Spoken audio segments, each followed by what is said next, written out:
David and Elena Martinez appeared to have the perfect marriage to everyone who knew them. They were the couple others aspired to be, successful, attractive, and seemingly deeply in love. They lived in an impeccably restored Victorian home in Austin, Texas, drove luxury cars, and vacationed in places like Bali and Santorini. But behind the carefully curated Instagram posts and dinner party smiles lay a different reality. David was a partner at a prestigious architecture firm known for his innovative, sustainable designs. Elena was a high-end real estate agent who specialized in luxury properties. They had met 8 years earlier at a charity gala where Elena had literally stumbled in her heels and David had caught her. The story became part of their mythology as a couple, how he had literally swept her off her feet. For the first few years, their marriage had been everything they promised each other it would be. They supported each other's ambitions, traveled the world together, and built a life that was the envy of their friends. But around year 5, David began noticing subtle changes in Elena. She became more distant, more critical, and increasingly focused on the material aspects of their life. "What's wrong?" David had asked one evening after she'd spent the entire dinner scrolling through luxury home listings on her phone rather than engaging in conversation. "Nothing," she'd replied without looking up. "Just thinking we should consider moving to a more prestigious neighborhood. The Claytons just bought a mansion in Westlake. We should be living there, not here." David had been surprised. "I love this house. We've put our hearts into restoring it. Since when did where we live become a competition?" Elena had finally looked up, her expression unreadable. "Since always, David. Life is a competition. I thought you understood that." The distance between them grew gradually but steadily over the next 2 years. David buried himself in his work, particularly his passion project, designing accessible housing for people with disabilities. Elena became increasingly obsessed with social status and wealth accumulation. They began living parallel lives in the same house, their interactions becoming increasingly transactional and cold. The tension came to a head one evening when David arrived home to find Elena waiting for him in the living room, her posture rigid and her expression cold. "We need to talk," she said, her voice devoid of its usual warmth.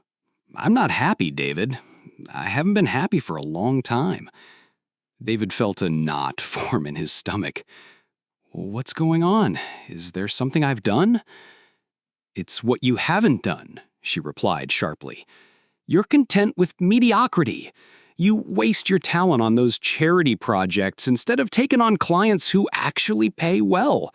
We should be further along than we are." David stared at her, stunned. "Elena, we're doing great financially. And my accessible housing project might not make us rich, but it's important work. It matters." "What matters is our future," she countered. "I want more than this. I deserve more than this." The conversation escalated into their first major fight in years, ending with Elena dropping what felt like a nuclear bomb. "Maybe we should consider divorce if you can't get serious about our future." David felt the world tilt beneath his feet. Divorce? Where had that come from? He tried to reason with her, to remind her of all they had built together, but she remained cold and resolute. Over the next few weeks, David tried everything to save their marriage. He suggested counseling, offered to take on more lucrative projects, even looked at houses in Westlake. But Elena's mood swings became more pronounced. One moment she was warm and affectionate, the next cold and distant. What David didn't know was that Elena had been having an affair for nearly 2 years with Marcus Boone, a wealthy developer known for his ruthless business tactics and string of failed marriages. Marcus had promised Elena a life of unimaginable luxury and had been slowly poisoning her against David, convincing her that she was settling for less than she deserved. Elena, under Marcus's influence, had begun to plan her exit strategy, but she wanted to ensure she would walk away with as much of David's assets as possible. What she was planning would teach David a lesson about what happened when you stood in the way of Elena Martinez getting what she wanted. The first concrete sign that something was seriously wrong came when David accidentally intercepted a call meant for Elena. He had picked up her phone thinking it was his, only to hear a deep male voice on the other end. "The paperwork is drawn up. Just make sure you get those financial records like we discussed." "Who is this?" David asked, confused. There was a pause before the caller hung up abruptly. When David checked the caller ID, it simply said private number. When he asked Elena about it later, she brushed it off as a wrong number and changed the subject quickly. A week later, David was working from home when he decided to clean out their shared home office. As he was organizing files, he stumbled upon a folder hidden behind others in the filing cabinet. It was labeled EM Investments, but when he opened it, he found something entirely different. Legal documents from a firm called Boone and Associates, along with financial statements that showed significant withdrawals from their joint accounts that he hadn't authorized. His blood ran cold as he read through the documents. There were pages of notes in Elena's handwriting, outlining his work schedule, patterns, and even personal habits. There were copies of his personal credit card statements with certain charges highlighted. Most disturbingly, there was a draft of a divorce petition that listed exaggerated claims of emotional abuse and neglect. David felt the room spin around him. He sat down heavily in the office chair, trying to process what he was seeing. This wasn't just divorce papers. This was a meticulously planned attack on him, his assets, and his reputation. His mind racing, David decided to investigate further. He knew he probably shouldn't, but considering what was at stake, he felt justified. That evening, after Elena had gone to bed, he quietly took her laptop into his home office and began looking through her files. What he discovered made him physically ill. There were hundreds of emails between Elena and Marcus Boone, some professional, but most intensely personal. The affair had been going on for nearly 2 years. They discussed their future together, how Elena would leave David, and most chillingly, how they planned to ensure Elena would get the maximum possible settlement in the divorce. In one particularly devastating email, Marcus wrote, "Play up the emotional neglect angle. Document everything. With his assets, we'll be set for life. The prenup you signed is weak. We can break it with the right claims." Elena had responded, "I've already started documenting incidents. He has no idea what's coming. When I'm done, he'll be lucky to afford a studio apartment." David sat back, feeling like he'd been punched in the gut. The woman he had loved and built a life with had been systematically planning his destruction for months. The emotional distance, the criticism about his career choices, the sudden interest in their finances, it all made terrible sense now. The most recent emails discussed timing. Marcus was pressuring Elena to file before the end of the quarter, and Elena was reassuring him that she would have everything ready soon. She mentioned needing one more thing to ensure her victory, but didn't specify what that was. David knew he needed to protect himself. The next morning, he contacted an old college friend, Sarah Jenkins, who was now one of the top divorce attorneys in Texas. He arranged to meet her that afternoon under the pretext of discussing a charity project. When he showed Sarah what he had found, her expression turned grave. "David, this is serious. If she files with these claims, even if they're false, they can do tremendous damage to your reputation and finances. We need to be prepared." Sarah outlined a plan. They would need to document everything, secure his assets, and be ready to counter any false claims Elena might make. She also advised David to keep up appearances while they built their case. "Confronting her now would tip our hand," Sarah explained. "We need to let her think she's still in control while we gather evidence. It's going to be difficult, but it's the best strategy." David agreed, though the thought of continuing to live with Elena while knowing her plans made him sick to his stomach. For the next few weeks, he played his part, going through the motions of marriage while quietly working with Sarah to prepare for the coming storm. He discovered that Elena had been siphoning money from their joint accounts, transferring small amounts to an account he hadn't known about. He found hidden credit cards with significant balances. He even discovered that she had been exaggerating her business expenses to funnel more money away. Through it all, David maintained a calm exterior, while inside, he was reeling from the betrayal. The woman he had loved had become a stranger, a calculating, ruthless stranger who seemed to have no remorse about what she was doing. The final blow came when David was reviewing their security camera footage, something Elena didn't know he had access to, and saw Marcus Boone entering their home while David was at work. The footage showed them embracing passionately in the living room, the same room where David and Elena had celebrated anniversaries, where they had hosted friends, where they had once dreamed about their future together. At that moment, something in David shifted. The hurt and betrayal transformed into a cold, determined resolve. Elena wanted a war? Then a war she would get. But she had no idea that David already knew all her moves and was preparing his counterattack. David sat in Sarah's office, the sprawling downtown Austin skyline visible through the floor-to-ceiling windows. They had spent the past 2 hours going through the evidence he had gathered, the financial records, the emails, the security footage. "This is compelling," Sarah said, tapping her pen on the legal pad filled with notes. "But we need to be strategic about how we use it. Texas is a community property state, but with evidence of dissipation of marital assets, her funneling money to that hidden account, we can make a strong argument for an unequal division in your favor." She outlined their strategy. They would let Elena file first, allowing her to show her hand before they revealed theirs. They would then counter with overwhelming evidence of her deception, her affair, and her attempts to hide assets. Most importantly, Sarah emphasized, we need to be prepared for anything. Given what we've seen, she might make false allegations or try other tactics. We need to be ready for everything. Over the next month, David continued to gather evidence. He installed additional security cameras, with his attorney's approval, to document any further incidents. He secured his personal accounts and separated his finances as much as possible without alerting Elena. He also began quietly moving his most valuable personal items, family heirlooms, important documents, and sentimental possessions, to a secure storage unit. Throughout this period, David noticed a change in Elena's behavior.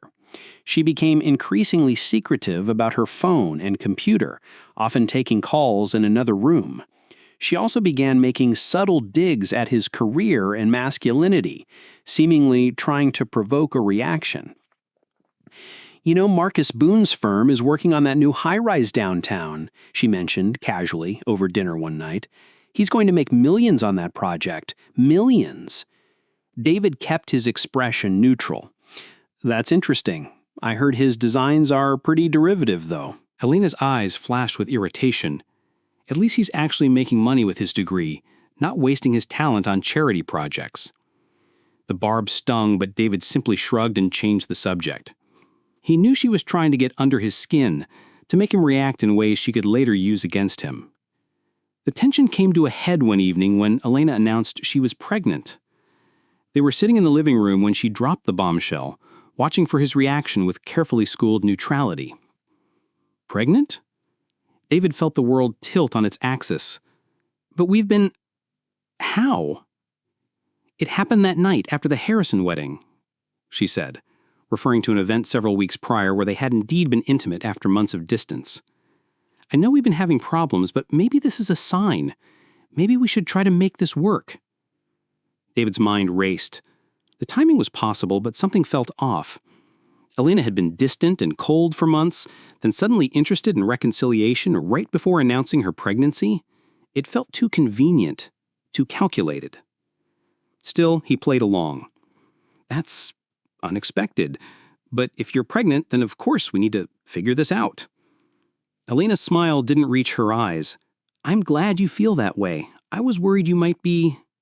upset." Over the next few days, Elena's behavior became increasingly strange. She would vacillate between being overly affectionate and then suddenly critical. She began talking about their future together while simultaneously making comments about how much child support would be appropriate if things didn't work out. David's suspicion grew. He remembered the emails where Elena had mentioned needing one more thing to ensure her victory. Was the pregnancy that thing? And if she was pregnant, was the child even his? Quietly, he began to investigate. He checked her phone when she was in the shower, something he never would have considered before discovering her betrayal, and found deleted text messages arranging meetings with Marcus. He also found search history indicating she had been researching paternity laws in Texas. The clincher came when he found a receipt for a pregnancy test dated from 3 months earlier, long before the night she claimed to have conceived. Confronted with this timeline discrepancy, David realized the pregnancy couldn't be his. She had already been pregnant when they had been together that night. The reconciliation attempt, the intimacy, it had all been a setup to create the illusion that he could be the father. That night, David made a decision that would change everything. He had undergone a vasectomy 2 years earlier after being diagnosed with a genetic heart condition that had killed his father at a young age. He had kept it from Elena initially because they had been going through a rough patch, and then never found the right time to tell her. Now that secret would become his greatest defense. He contacted his doctor and obtained certified copies of his medical records, including the vasectomy procedure and the follow-up tests confirming he was sterile. He also gathered documentation of his genetic condition, which had influenced his decision not to have biological children. Armed with this information, David met with Sarah to develop their final strategy. She's going to claim the child is yours in court. She'll use it to seek increased support and a larger settlement. When she does, we'll be ready. The stage was set for a confrontation that would change both their lives forever. The day of the hearing arrived with the oppressive heat typical of a Texas summer. David arrived at the courthouse early, meeting Sarah in the hallway to go over their final preparations.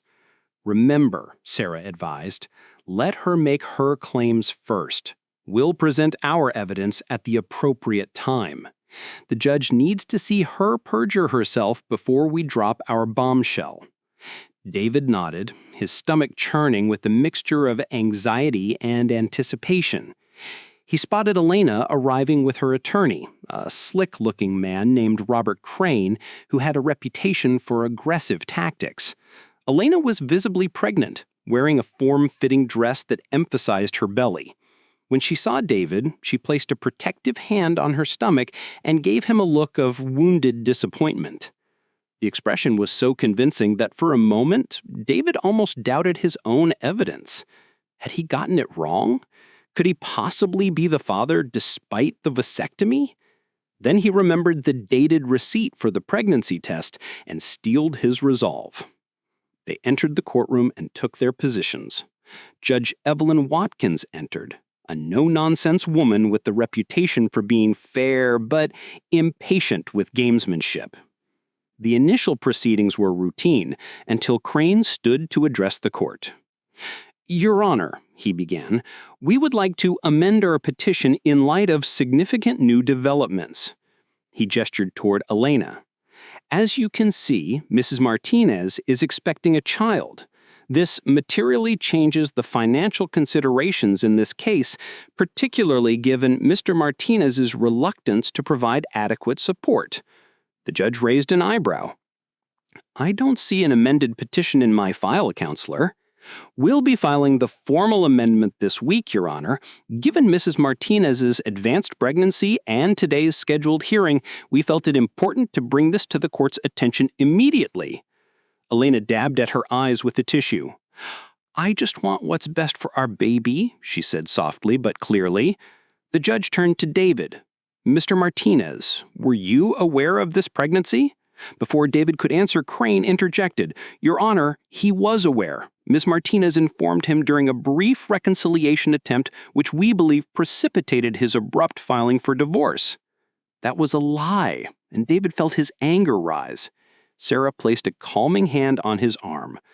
Crane continued, furthermore, this pregnancy has complicated Elena's health, requiring her to reduce her work hours significantly. She's been diagnosed with gestational hypertension, necessitating adequate support from Mr. Martinez, who has shown callous disregard for his new family. The judge's expression cooled as she turned to David. Mr. Martinez, given these new circumstances, that's when David stood up. Your Honor, with all due respect, I've had a vasectomy since September 2018. The courtroom went completely silent. Elena's expression shifted from triumph to shock to panic in the space of seconds. Her attorney looked at her sharply, clearly unaware of this development. I have my medical records here, David continued, retrieving a folder from his briefcase. He had started carrying the documentation after the divorce proceedings began, not because he expected this exact scenario, but because he wanted a complete record of his medical situation. The bailiff collected the documents and delivered them to the judge, who examined them carefully. The procedure was performed by Dr. Evans at Austin General Hospital on September 14, 2018, David explained. I have the records and receipts. I also have documentation of my genetic condition, hypertrophic cardiomyopathy, the same condition that caused my father's early death, which prompted this decision. Elena was aware of my condition, but not the vasectomy. The judge looked up from the documents. Mrs. Martinez, were you aware of this procedure? Elena stood, one hand still cradling her belly. He never told me. He couldn't have. We were still intimate after that date. The procedure doesn't affect that aspect of function, Your Honor, David explained quietly. Only fertility. And yes, we were intimate during our reconciliation period, which began in November 2018, 2 months after my vasectomy. Crane requested an immediate recess, which the judge granted. As they huddled in fierce conversation at the far side of the courtroom, David could see Elena gesturing wildly, while Crane appeared to be questioning her sharply. When the session resumed, Crane had clearly changed tactics. Your Honor, while my client may have been mistaken about the paternity, the underlying issue remains Mr. Martinez's deception. He underwent a major medical procedure affecting their marital relationship without informing his wife. Judge Watkins was not impressed. Counselor, attempting to attribute paternity of another man's child to Mr. Martinez is a serious matter. Your client just testified under oath that this child is her husband's, which we've now established is biologically impossible. I suggest you confer with your client about the implications of perjury before proceeding further. She turned to address both parties. Given these developments, we will postpone today's hearing. Mr. Crane, you have 48 hours to submit a revised petition that accurately reflects your client's circumstances. Mr. Martinez's attorney may file a response within 72 hours thereafter. As she stood to leave, she added, and Mrs. Martinez, I strongly advise you to be forthright in all future filings with this court. Attempting to mislead the court about paternity is grounds for sanctions. As David gathered his things, he caught Elena glaring at him with naked hatred. Her mask of the wounded, expectant mother had completely fallen away, replaced by the look of someone whose carefully constructed plan had just spectacularly backfired. In the hallway outside, she tried to approach him. "David, please, let me explain," she begged, mascara streaking down her face. Her lawyer intercepted her, physically steering her toward the exit while whispering something that made her stop struggling. The victory felt hollow as David watched her being led away. The woman he had loved for 8 years had tried to destroy him, and though he had defended himself successfully, the truth still stung. The days following the courtroom confrontation were chaotic. David's phone blew up with calls and texts from Elena, 43 calls in the first day alone. Her messages ranged from tearful apologies to vicious accusations. "David, please, I made a mistake. I was scared and confused. How could you do this to me? You never loved me, or you would have told me about the vasectomy. The baby might still be yours. Medical procedures fail all the time. We could still work things out, be a family. Please, just talk to me." David didn't respond to any of them. Sarah advised him to maintain radio silence and let the legal process play out. Through mutual acquaintances, David learned that Marcus Boone, Elena's affair partner and the likely father, had gone completely silent after learning about the courtroom revelation. He had apparently taken a sudden personal leave from his firm and cleared his schedule indefinitely. The following week brought more developments. Robert Crane formally withdrew from representing Elena. The legal community was abuzz with the story, and no reputable attorney wanted to touch her case after the attempted paternity fraud. She eventually hired a new lawyer with a reputation for aggressive tactics, but significantly less respect in legal circles. Sarah filed for an expedited divorce process based on the attempted fraud, which the judge granted. Instead of the protracted battle they had anticipated, they received a final hearing date just 6 weeks out. 2 days before that final hearing, David received an unexpected visitor at his home, Elena's younger sister, Sophia. They had always gotten along well, and she had stayed neutral during the initial separation. "I owe you an apology," she said as she sat stiffly on David's couch. "Elena told me you knew about the baby and were abandoning her. I believed her." "What changed?" David asked. "She finally admitted everything to me yesterday," Sophia replied, her expression disgusted. "The affair with Marcus, trying to trick you during your marriage, deliberately getting pregnant by him while planning to pass the child off as yours for the divorce settlement." She shook her head. "She calculated that if the court thought the baby was yours, she'd secure more favorable terms and ongoing support.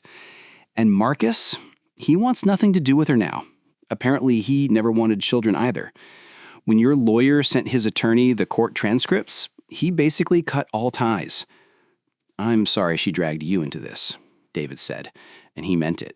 Sophia had always been kind to him. "I'm the one who's sorry," she replied. "I should have seen who she really was sooner." The final divorce hearing was mercifully straightforward. With Elena's deception exposed and documented, the judge was unsympathetic to her demands. She received no alimony, only her fair share of their joint assets acquired during the marriage. David kept the house, refinancing to remove her name and buying out her portion of the equity. He also kept his retirement accounts and family heirlooms she had tried to claim. As they left the courtroom for the last time, Elena, now heavily pregnant, attempted one final plea. "David, please," she said, catching his arm. "I made mistakes, terrible mistakes, but this baby needs a father." David gently removed her hand. "I'm sure Marcus will come around once the paternity test confirms what everyone already knows." "He won't," she whispered. "He's relocated to the Dubai office." "Then I'm sorry for your situation, but it's not my responsibility to fix it. I wish you and your child well, Elena, but our chapter is closed." 6 months after the divorce was finalized, David had rebuilt his life in ways he never could have imagined. Through the support group for people with his heart condition, he had met Dr. Rachel Torres, a cardiologist who specialized in genetic heart conditions. Their connection was immediate and deep, founded on honesty and shared values rather than deception and manipulation. Rachel had developed an innovative treatment protocol that showed promise in slowing the progression of David's condition. For the first time since his diagnosis, he felt hopeful about his future. He had kept the house, but renovated it extensively, removing all traces of his life with Elena and making it fully accessible for when his symptoms eventually worsened. The renovation had been therapeutic, a physical manifestation of his emotional rebuilding. One evening, as Rachel was helping him prepare dinner in his newly remodeled kitchen, she asked the question he had been expecting. "Do you ever think about Elena? Wonder how she's doing?" David paused, considering his answer. "Sometimes. I heard through mutual friends that she had a baby girl and moved back to San Antonio to live with her parents. Marcus provides financial support, but remains in Dubai with no plans to return." Rachel placed a hand on his arm. "Do you ever feel guilty about how things turned out?" David shook his head.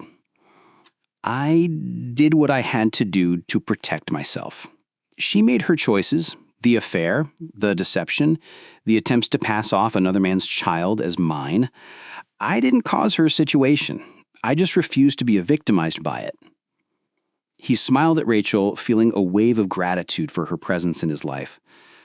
The funny thing is, if Elena had been honest with me from the beginning about her unhappiness, if she had just asked for a divorce without all the deception, I would have been fair. I would have given her more than the court eventually awarded her. But her greed and cruelty cost her everything. Rachel kissed his cheek. "Her loss is my gain." As they sat down to dinner, David reflected on how differently things had turned out compared to what he'd once imagined for his life. The pain of Elena's betrayal had been devastating, but it had led him to a more authentic existence, one built on truth rather than deception, on genuine connection rather than manipulation. Sometimes the happiest ending isn't what you initially pictured for yourself. Sometimes it's just the quiet satisfaction of standing in your truth when it matters most, even if that means standing alone. But if you're lucky, you eventually find someone who values that truth as much as you do. And as David looked across the table at Rachel, he realized that he had found that someone. And for the first time in years, his future looked bright indeed.